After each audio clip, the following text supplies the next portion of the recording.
हुई।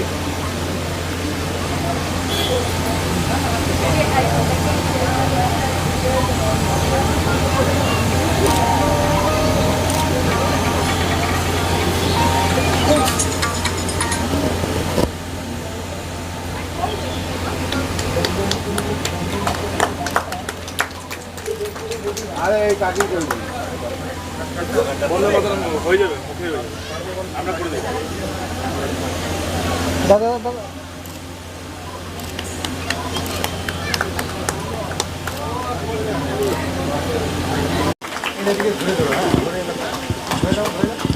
জোরে হাত তালি হবে তো।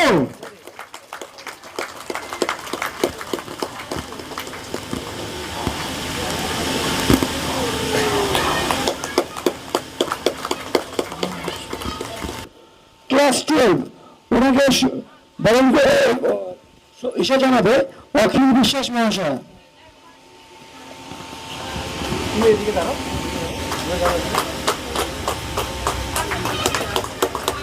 জোরে হাত তালি হবে। 75% ক্লাস 12 সিবিএসই বোর্ড।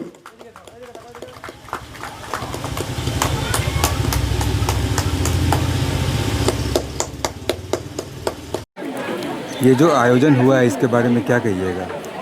আজকে আমাদের ভারতীয় জনতা পার্টি শিলিগুড়ি সাংগঠনিক জেলার ৪৫ নম্বর ওয়ার্ড কমিটির পক্ষ থেকে একটি কৃতি ছাত্রছাত্রীদের যারা মাধ্যমিক এবং উচ্চ মাধ্যমিক ভালো রেজাল্ট করেছে তাদেরকে সম্বর্ধনা এবং আমাদের ভারতীয় জনতা পার্টি আপনি দেখেছেন কীভাবে পশ্চিমবঙ্গে নিজের সরকার গঠন করেছে 207টি আসনের সাথে। আজকে আরেকটিতে নির্বাচন হচ্ছে, হয়তো 208টি আসন হবে।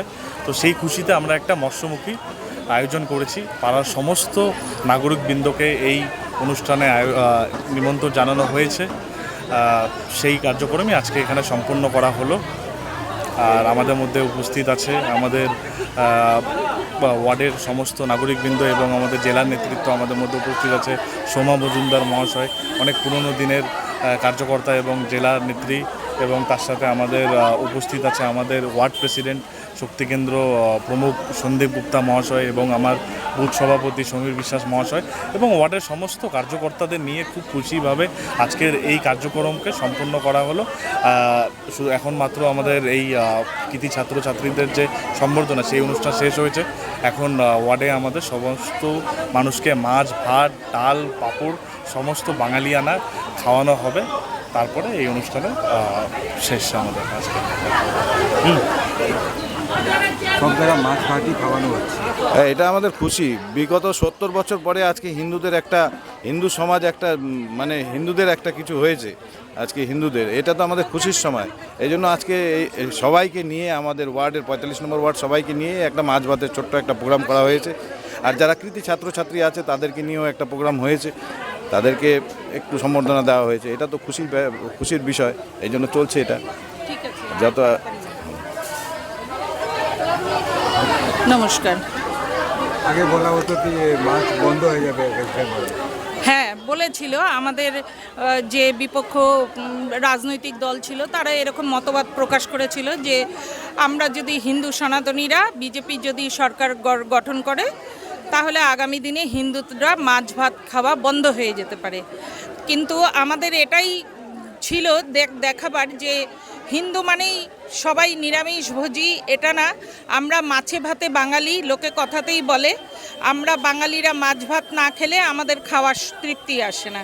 সেই জন্যই আমরা সবাইকে এখানে একটা গণবেশ যেরকম তৈরি হয় সেরকমভাবেই আমরা এখানে প্রত্যেককে আমন্ত্রিত করেছি যাতে সবাই মাছ ভাত খেয়ে আমাদের এই সভাটাকে সাফল্যমণ্ডিত করতে পারে। এবং আগামী দিনে এটাও দেখবার আছে যে আমরা বাঙালিয়ানাতেই আমরা চলতে ভালোবাসি, যে সেটাও আমাদের দেখাবার দরকার আছে যে মাছ ছাড়া যে আমরা ভাত খেতে পারি না, এটাই আমরা দেখাচ্ছি এখানে। হ্যাঁ, মেয়েদেরকে আমরা বলছি বেটি বাঁচাও বেটি পড়াও, এটা হচ্ছে আমাদের মূল মন্ত্র। মোদিজি বলেছে মায়েদের সুরক্ষা এবং মেয়েদের সুরক্ষা সব থেকে বেশি দরকার।